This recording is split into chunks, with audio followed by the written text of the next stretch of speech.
Pues comenzamos con la segunda conferencia de esta tarde a cargo del profesor Miguel de Guzmán de la Universidad Complutense de Madrid, presidente durante un periodo del ICMI y bueno, bien conocido yo creo por todos los aquí presentes y en general en la comunidad matemática por su labor como matemático y también preocupado por la educación matemática, y nos va a hablar de retos actuales del aprendizaje matemático. Miguel, bueno, muchas gracias a los organizadores de este congreso por haberme invitado a tener esta segunda charla de reflexión sobre algunos problemas, esta vez de la educación matemática. Es un placer estar otra vez en Santiago de Compostela, que es una ciudad de ensueño, y es un placer estar con tanta gente que participa, con la que participo, pues estas preocupaciones, no solamente las matemáticas como afición, como profesión, sino la preocupación por la educación matemática, que creo que es algo que en muchos de nuestros países pues ha sufrido grandes deterioros. El tema son los retos actuales del aprendizaje matemático y voy a usar el esquema que tenéis aquí. Primero, señalar un poco cuáles son los tipos de retos en los que uno puede pensar a la hora de encarar el aprendizaje matemático.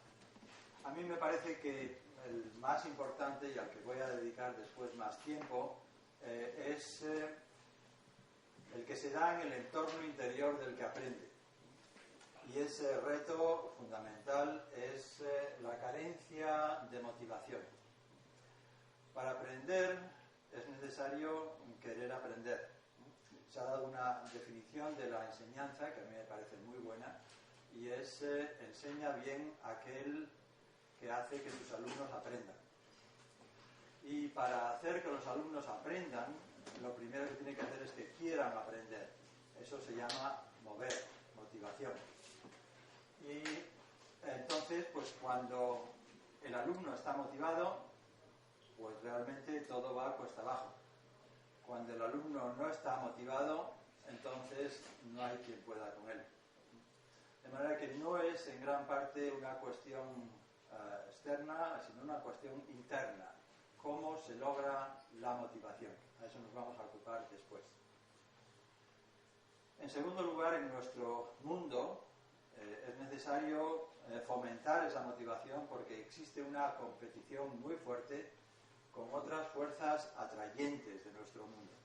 De manera que al chico de 7 años, 8 años que empieza, o al de 13, 14 años que sigue adelante, pues realmente la atracción que se le proporciona hacia la matemática no puede competir en absoluto con la atracción de otras cosas que se le va a ofrecer en la cultura actual. La matemática tiene sus valores y muchos de nosotros los entendemos muy bien. La belleza de la matemática, el carácter lúdico posible de la matemática, el carácter deportivo de la matemática, el carácter aplicado de la matemática, el carácter humano de la matemática y los aspectos culturales, por supuesto. Pero esos no se hacen visibles tan fácilmente. Entonces, para vencer ese esfuerzo necesario que hay que hacer ante la tarea, pues es necesario el entusiasmo por la matemática. Igual que para vencer el esfuerzo que hace falta hacer para conseguir ser un buen jugador de fútbol, pues es necesario querer ser jugador de fútbol con pasión, si se quiere, para poder entrenarse y pasarse a lo mejor 8 horas entrenándose todos los días, o un poco menos, pero realmente creo que con eso se vence. Y eso es posible. Pero ¿es posible cómo? Después lo veremos. Lo principal es tener una persona entusiasmada que transmita ese entusiasmo por la matemática. De manera que aquí está, a mi parecer, la verdadera raíz. si el niño en su crecimiento, el niño está abierto a los 6 años a cualquier cosa. Si se tropieza, tiene la fortuna de tropezarse con una persona entusiasmada, en particular por las matemáticas, pues es seguro que ese entusiasmo se va a contagiar. El niño está en la edad adecuada, su maestro, su maestra puede ser la persona pues realmente héroe para él, y entonces ese entusiasmo no hace falta hacer grandes cosas para que se transmita al niño. Los retos también se pueden dar en las circunstancias sociales del que aprende, por supuesto. ¿Qué circunstancias sociales? Circunstancias familiares. Si el niño crece en una familia donde los valores que propugnamos a través de la educación matemática pues se tienen en cuenta, pues realmente eso va mejor. Es posible que el niño crezca en una familia donde estos valores no se cultivan en absoluto y entonces las cosas van mucho peor. Valores entre los coetáneos, es decir, si el niño crece en un grupo de coetáneos, niños, unos cuantos, que ya están entusiasmados por la matemática, pues eso va muy bien. También los valores imperantes en la cultura que rodea al niño y los valores prioritarios en la educación. Por supuesto, en un sistema educativo en que todo esto se tenga en cuenta, pues funcionará muchísimo mejor que en otros. En las circunstancias externas, pues se puede dar un medio vital exterior que constituya o bien una dificultad o bien una facilidad para esa motivación.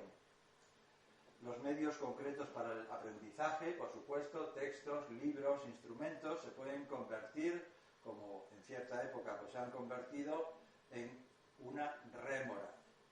De manera que en algún tiempo pues ha existido unas tendencias insanas dentro de la matemática de lo abstracto, de la teoría de conjuntos, la matemática burbaquista, que penetró incluso hasta la enseñanza primaria, que realmente acabamos de salir de eso, ¿no? Y eso ha sido una rémora extraordinaria. Después, naturalmente, las circunstancias externas, como aulas, locales, medios de enriquecimiento matemático, son importantísimos, por supuesto. Pero sobre todo profesores con formación adecuada. Sobre todo en la enseñanza primaria, a mi parecer, esto es lo que discutí esta mañana con la Secretaria General de Educación de nuestro ministerio, a mi parecer el problema radical, mirando a largo plazo, es la mala formación de los profesores de enseñanza primaria. En nuestro país, la formación que se recibe en nuestras facultades de ciencias de la educación o centros de formación de magisterio está absolutamente mal orientada, a mi parecer. ¿En qué sentido? Pues en el sentido en que al profesor de primaria se le considera en esas facultades y en esas como si fuera a ser un investigador en educación matemática, más bien que una persona que dentro de 3 años, al terminar su formación en la universidad, va a tener que salir a enfrentarse a 25 alumnos que realmente pueden estar abiertos, pero tiene que saber cómo motivarlos, cómo entusiasmarlos. Y está totalmente desprovisto no solamente de conocimientos matemáticos, sino de las herramientas adecuadas de motivación, de conocimiento de la psicología del aprendizaje matemático, de las herramientas, como veremos cuáles son, para poder utilizarlas para mejor ejercer su oficio. Un dato. En nuestra Facultad de Ciencias de la Educación, Universidad Complutense, existen varios tipos de profesores de primaria, que se están formando como profesores de primaria, son 3 años, y los que más tienen, apenas tienen un 10% de sus créditos dedicados a la matemática, tanto en contenidos como en herramientas propiamente matemáticas.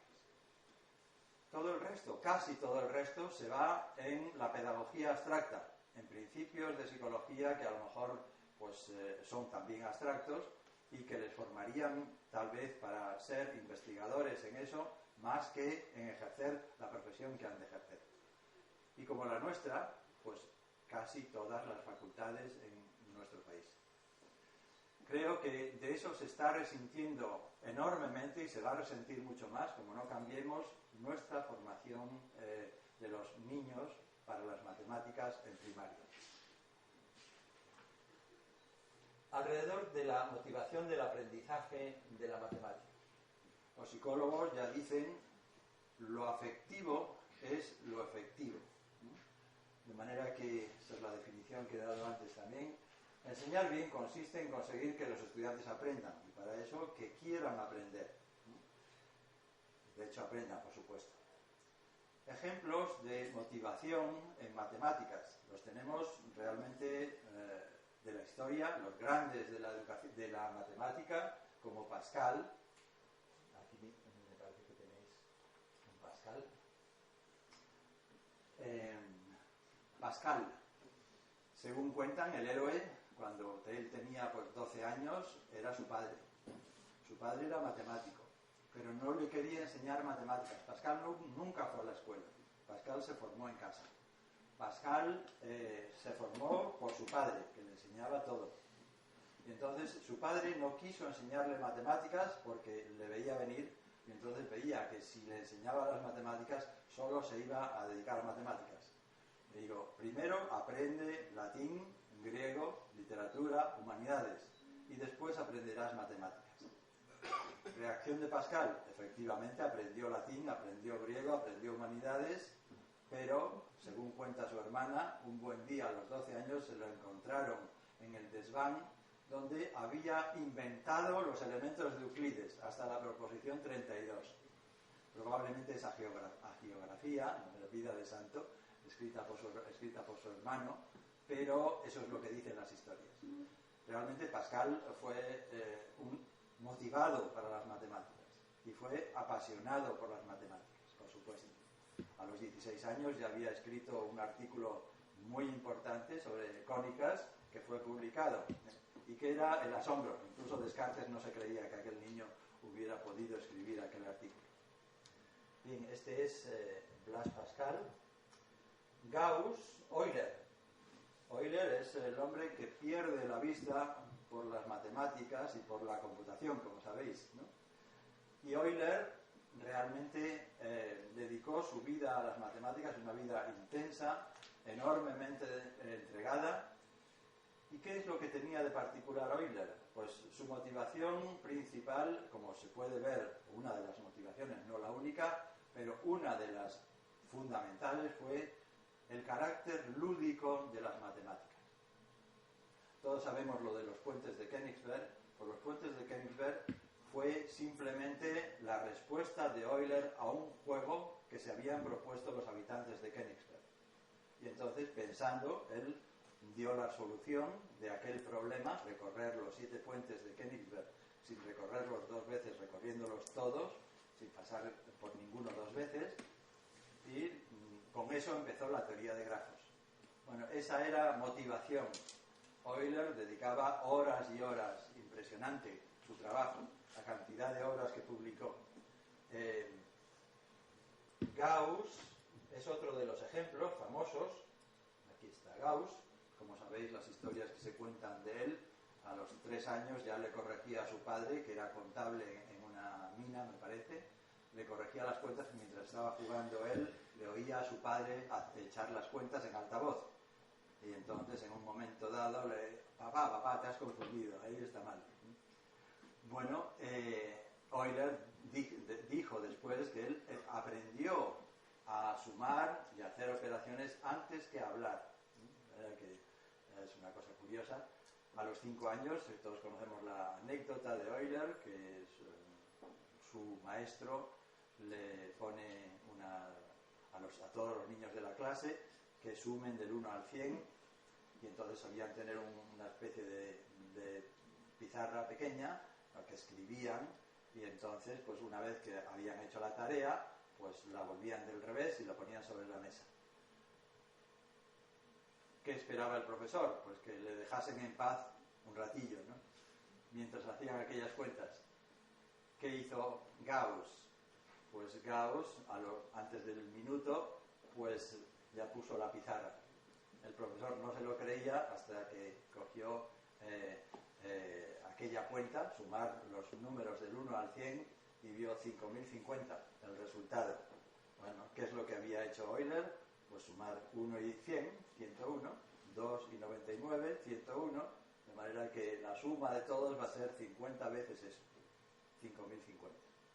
Bueno, eso es, como veis, historias realmente de personas extraordinarias, que están entusiasmadas por la matemática y son capaces de hacer esto. Gauss, a los 17 años, se decide por las matemáticas porque ha encontrado pues, una solución a un problema de los griegos. ¿Cuáles son los polígonos que se pueden construir con regla y compás? Y entonces, aquello le entusiasma tanto, dice él en su biografía, bueno, en sus cartas, aquello le entusiasmó tanto que él, que estaba dudando entre dedicarse a la filología o bien a la matemática, dijo, esto es lo mío, la matemática. Motivación, entusiasmo por aquello que uno está haciendo. Nuestros ejemplos más cercanos. Alberto Calderón. Estamos aquí en las sociedades latinoamericanas. Alberto Calderón es una persona para todos nosotros pues un ejemplo magnífico junto con Santaló. Y realmente Alberto Calderón era extraordinario. Yo le conocí mucho porque fue mi director de tesis en la Universidad de Chicago y mi amigo. Y Alberto Calderón habló una sola vez, que yo sepa, explícitamente sobre educación matemática. Es un artículo famoso en el Congreso Latinoamericano de Matemáticas, que en el año, ahora lo veremos,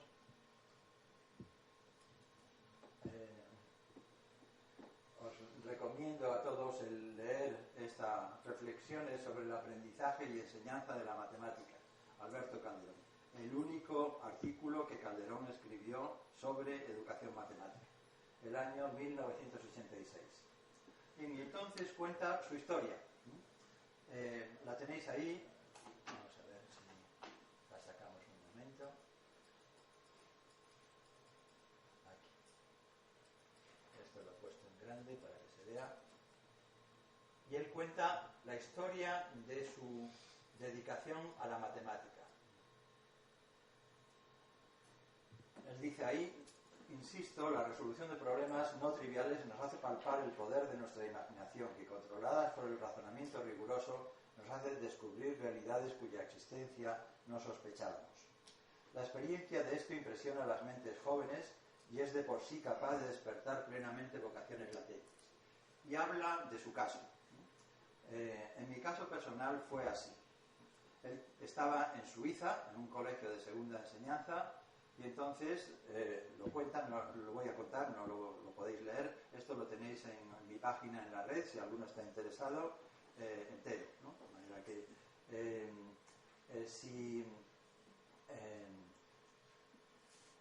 cuenta cómo hubo un profesor, se recuerda, esto lo recuerda, como es, Calderón tenía 12 años y esto sucede en el año 86, de manera que muchos años después lo recuerda con exactitud.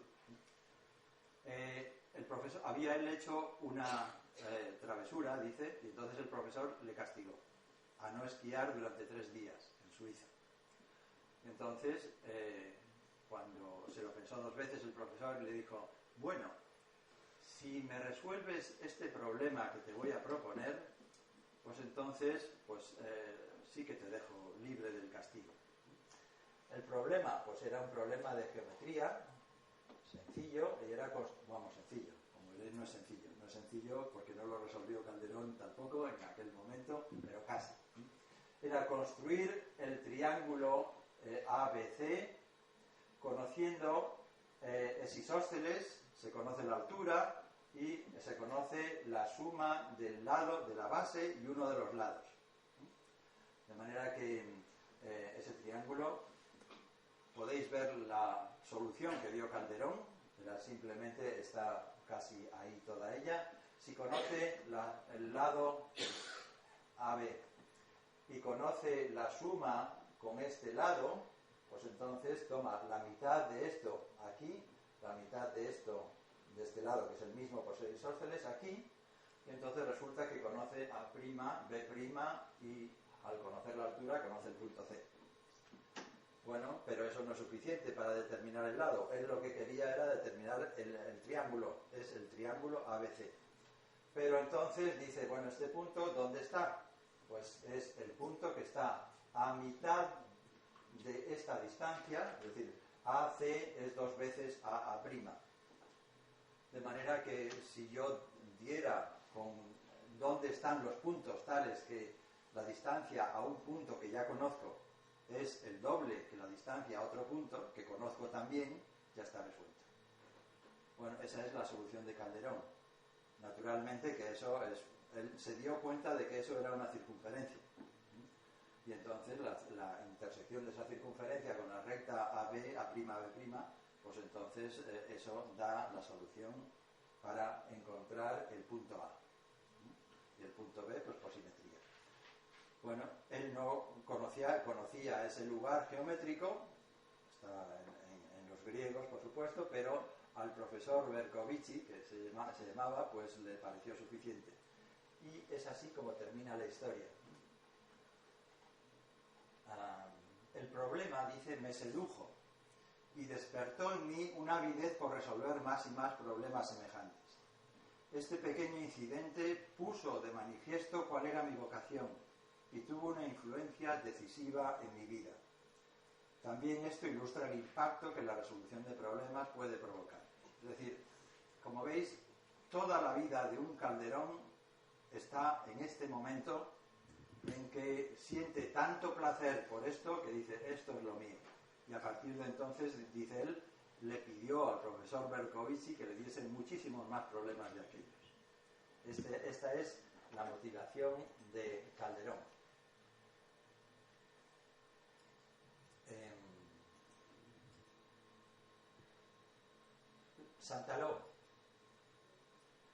Santaló ha hablado muchas veces sobre la enseñanza de la matemática. Sobre la enseñanza correcta, hay una entrevista de Santaló, que lo escribí yo, pero vamos al final, que también lo tenéis en la red, el que lo quiera ver entero. Cuenta muchas cosas de su experiencia en Estados Unidos, en Argentina. Dice, si a usted lo contrataran para escribir un diccionario y tuviera que definir al docente, ¿cómo lo definiría? Dice, no lo sé, tendría que pensar. Haría una definición por sus propiedades. Serían las cualidades que creo debe tener el docente. No tanto una definición del docente. Yo diría que una de las cosas principales es no aburrir al alumno. La docencia universitaria es un poco diferente. Él habla sobre todo del docente secundario. La docencia... pero hay... Dice... La principal recomendación es que el docente no tiene que aburrir al alumno. Debe procurar de alguna manera hacer que la clase sea atractiva, que el alumno tenga interés en la clase. Es curioso, a la gente le gusta resolver problemas, palabras cruzadas, a mucha gente le gusta jugar al tatetí, aquí lo llamamos tres en raya, y a otros juegos, y en cambio la matemática le aburre. Bueno, es cuestión de buscar, y hablo del docente en general, sea cual sea la materia. Primer postulado, que la clase sea atractiva, motivación, que el alumno tenga ganas de ir a clase, que se sienta bien en la clase. Bien, ¿y eso cómo se puede hacer? ¿Cómo se puede motivar la atracción a la matemática? Lo primero de todo es, lo que es necesario, es que el profesor, con quien está en contacto personal el alumno, esté entusiasmado y que lo muestre. Y si no, pues olvidémonos, pues realmente ahí habrá pues una relación de deberes, debes hacer esto porque yo lo mando, pero no habrá un entusiasmo interior por parte de los alumnos. Y se puede conseguir ese entusiasmo personal por la matemática. Pues hay muy diferentes facetas que son atrayentes de la matemática. Hay muy diversos aspectos de la belleza de la matemática. Primero, belleza. Belleza. Ejemplos de belleza matemática. Bueno, aquí hay unos cuantos. existencia del irracional. En estas 6 líneas está uno de los resultados más profundos, al sentir de Hardy, por ejemplo, de la matemática de todos los tiempos, la irracionalidad de raíz de 2. Y eso se puede pensar y se puede demostrar en estas 6 líneas. Y eso se puede presentar a alumnos de cualquier nivel, casi me atrevería de nivel primario, ¿no? Supongamos que raíz de 2 es a partido por b, y a y b son 2 números naturales, uno de ellos no par. Entonces a cuadrado es igual a 2b cuadrado, por lo tanto a tiene que ser par, cuadrado de un impar es siempre impar, y entonces a es 2 por a estrella, sustituimos arriba y sale 4a cuadrado igual a 2b cuadrado. De manera que b también es par. Pero si para empezar ya quitamos todos los doses de esos 2 números y hacemos una fracción irreducible, a partido por b, pues ya no hay factor común, de manera que no puede ser eso. Hay algo mal, pues ¿qué es lo que está mal? El comienzo. Hemos supuesto que raíz de 2 era racional y no lo puede ser. Profundidad, seriedad de ese proceso es nada menos que los pitagóricos se les vino al mundo abajo por razón de lo que acabamos de ver. Pitagóricos tenían su filosofía y era su forma de vida basada en la matemática fundamentalmente, y la idea fundamental era que todo es expresable en este mundo por la proporción entre números naturales. Y de repente surge algo tan sencillo como que la diagonal de un cuadrado no es expresable mediante la longitud del lado, y entonces esto no casa con toda nuestra filosofía, se les derrumba la filosofía y tienen que edificar sobre edificios, sobre bases nuevas. El método diagonal de Cantor pues no es tan conocido, pero también está aquí. Toda la base del método diagonal de Cantor está aquí. Una de las cosas más profundas de nuestra matemática se puede presentar a niños que simplemente pues sean capaces o que el profesor sea capaz de presentarle esto paso a paso y de forma digestible. No vamos a pararnos aquí, pero cosas tan bellas como este teorema, por ejemplo, ¿no? El teorema pues está en la tesis de Feuerbach en 1822 y es el teorema del círculo de Feuerbach, que dice pues que si en un triángulo cualquiera se trazan un círculo inscrito y los 3 círculos exinscritos, tangentes a los lados y a un lado exteriormente, pues entonces ese círculo y trazamos después el círculo de los 9 puntos, es decir, el círculo que pasa por los 3 puntos medios de los lados, ese círculo es tangente a todos los otros. Es una cosa que hoy día los niños pueden descubrir con las herramientas actuales, como Sketchpad o Cabri, por ejemplo, lo pueden descubrir. En cuanto uno hace 4 ejemplos distintos, con 4 triángulos distintos, con Cabri, y ve que esto ocurre, dice, esto es un teorema, esto no sucede por casualidad. Ese tipo de descubrimiento es un descubrimiento enormemente satisfactorio, que es capaz de estimular vocaciones. También los números primos nunca se acaban, otro de los resultados interesantes, y también belleza visual, de manera que el conjunto de Mandelbrot, por ejemplo, pues ha sido objeto que tiene una definición enormemente sencilla. O sea, se basa simplemente en z al cuadrado más c. Elevar un número complejo, se puede explicar qué es un número complejo, que es un punto del plano, que se maneja de una cierta forma, y entonces sumarle c. Y simplemente por iteración de esa función, pues se llega al conjunto de Mandelbrot con una definición muy sencilla. Y esto ha sido objeto de una exposición que ha recorrido medio mundo. Perdón, me parece que me he pasado de...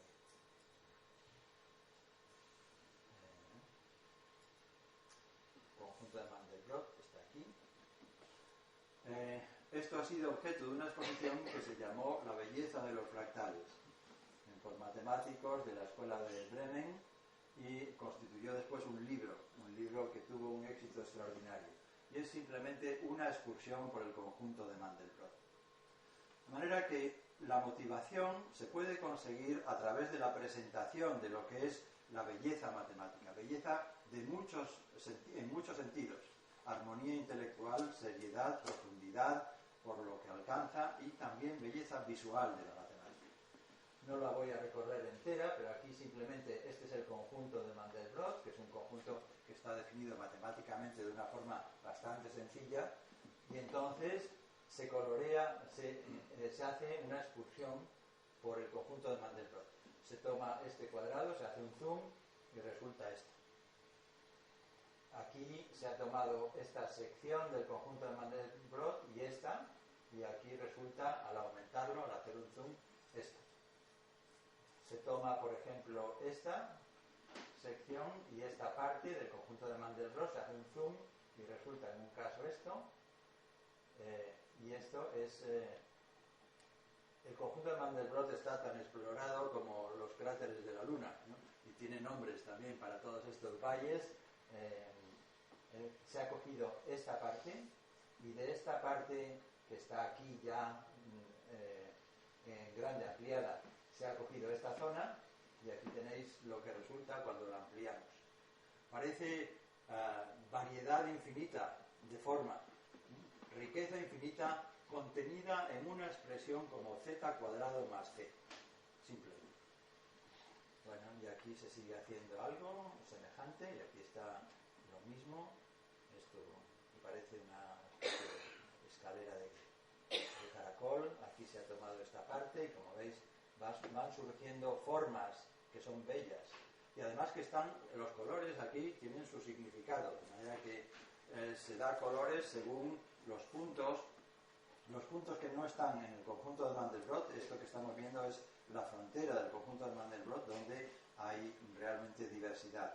Los puntos se marchan al infinito, que no están en el conjunto de Mandelbrot, se marchan al infinito con mayor o menor velocidad. De acuerdo con la velocidad con la que se marchen, pues entonces se le da un color. Y eso es el significado de los colores que aparecen. O sea que no es simplemente capricho de artista, sino son colores. Aquí en este caso los colores pues están escogidos para que casen bien, pero el significado de los colores es este. Bueno, como veis, hay muchos tipos de belleza que son muy atrayentes, y otra forma de atraer a la matemática es presentar los aspectos aplicados de la matemática. Cuando uno se entera o les dice a los alumnos que nuestro sistema de Internet para transacciones bancarias, etcétera, está encriptado, y está encriptado gracias a un teorema tan sencillo como es el pequeño teorema de Fermat, que se llama, entonces realmente eso es una maravilla, ¿no? Que el sistema RSA, el sistema con el que está encriptado todos los mensajes y transferencias entre bancos, etcétera, pues no es más que una aplicación del teorema de que un número cualquiera a elevado a p menos 1 es congruente con p módulo a. Al revés, ¿no? Bien, ahora si queréis aquí lo vemos. Y eso pues es algo que se puede experimentar, incluso se puede hacer jugar a los niños con los sistemas de criptografía. No vamos a presentar esto ahora, pero realmente es fascinante. Matemáticas y juegos, la cara lúdica de las matemáticas. Realmente entender la razón de por qué las matemáticas y los juegos están tan emparentados, como os decía Euler, pues gran parte de la matemática de Euler fue simplemente descubrir aspectos lúdicos en los números, en las fórmulas, etc. En los juegos están juegos matemáticos están llenos de matemática profunda, aritmética por un lado, teoría de números, combinatoria, desde luego la geometría, etc. No quiero detenerme, pero estos son formas de motivar. Y luego la parte humana, la vida apasionante de la matemática y de los matemáticos. Matemáticas en la novela actual, por ejemplo. Una de las novelas que recomiendo a todos los que no hayan leído es El tío Petros y la conjetura de Goldbach.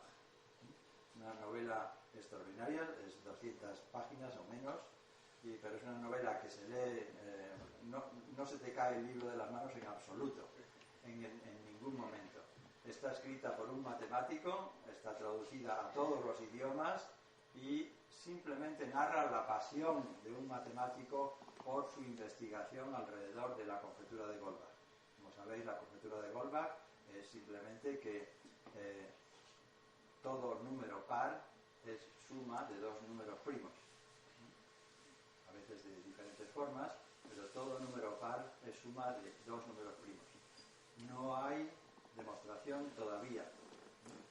Hay un premio, o hubo un premio de $1 millón para quien la resolviera, pero ya se pasó el plazo. Fue en marzo de 2002. Y eso, llega uno a entender con eso cuál es el origen de la pasión que a muchos de nosotros nos estimula en nuestra dedicación a la matemática. Y que realmente pues, nos hace especiales y también, seguro, especiales posiblemente para nuestros alumnos y para motivar a nuestros alumnos. Pero hay muchas novelas, realmente no solo por ejemplo, el teorema del loro, que habréis oído hablar, es una novela pues para aprender más que matemáticas, historia de la matemática. Una novela que también fue un bestseller y está traducida a muchos idiomas hace como 3 años.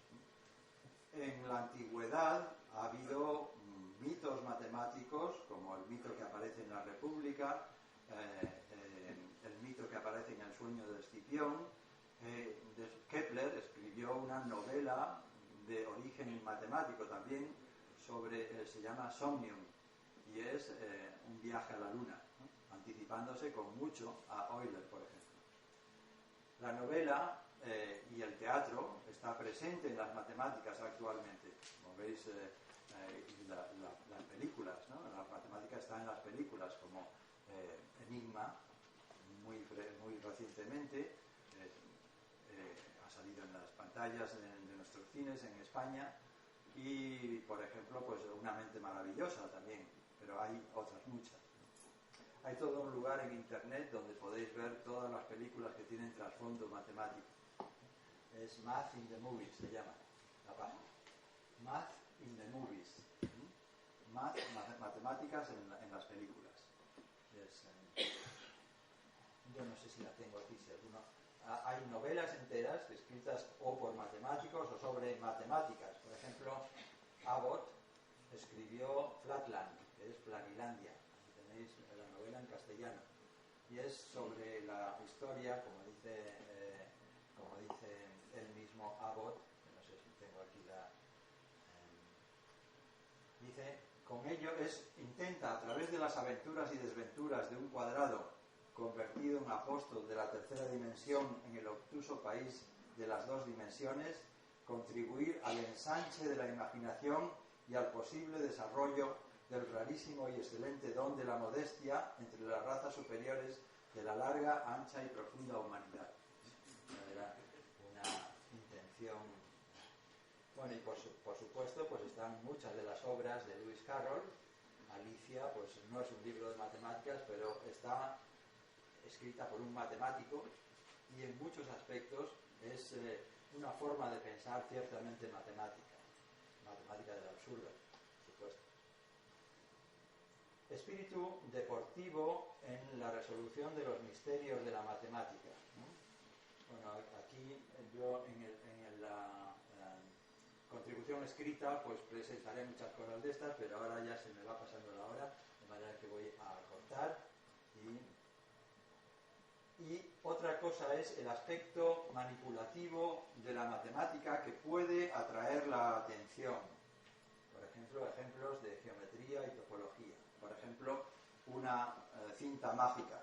Esto es algo, yo lo he experimentado con niños mayores de segundo curso en la Facultad de Matemáticas, por ejemplo, al explicarles pues, las variedades y la orientación de la cinta de Möbius. Siempre me llevaba un papelito, hacía la cinta de Möbius, recortaba con las tijeras, etc. Bueno, es la única vez que en toda mi vida me han aplaudido al final de una clase normal de esta, ¿no? ¿Y por qué aplaude esta gente? Es simplemente la expresión de un entusiasmo que sentían ante una cosa como esa. Y este año pues tuve también una experiencia esta vez con niños de 11 años en un colegio, Virgen de Europa, en Madrid. Me invitaron a dar una charla a niños de 11 años, había 70 niños, y entonces les llevé también mi caja de juegos, que eran tarjetas mágicas basadas simplemente en el sistema binario y cosas semejantes. Y realmente estuvieron una hora embobados. Y lo más satisfactorio de todo fue al final un niño pequeño, cuando pasaba, me dice, oye, ven. Y me dice, oye, ¿tú das clases particulares? Esa fue la experiencia más satisfactoria que he tenido.